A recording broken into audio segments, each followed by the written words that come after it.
দুপুরবেলা খেতে বসে যদি এই রকম একটা আইটেম থাকে না, মনে হবে আরও এক হাতা ভাত বেশি খাই। এর জন্য কড়াইতে পরিমাণ মতো সর্ষের তেল দিয়ে তাতে দিয়েছি পেঁয়াজ কুচি, কয়েকটা চিরা কাঁচা লঙ্কা আর ডুমো করে কেটে রাখা আলু। আলুটা ফ্রাই হয়ে গেলে এর মধ্যে টমেটো কুচি আর দিয়েছি 1 চামচ আদা ও 1 চামচ রসুন বাটা।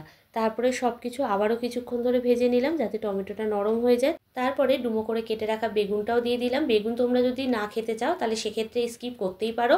এরপরে একে একে হলুদ গুঁড়ো, লাল লঙ্কার গুঁড়ো, ধনের গুঁড়ো ও পরিমাণ মতো লবণ দিয়ে মশলাটাকে ভালো করে কষিয়ে নিলাম। এই রেসিপিটা করার সময় কিন্তু আমি কোনো রকম জল ইউজ করিনি।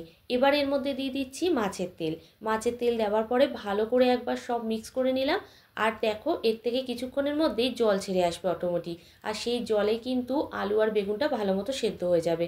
সবশেষে দিয়ে দিলাম ধনেপাতা কুচি আর চেরা কিছু কাঁচা লঙ্কা।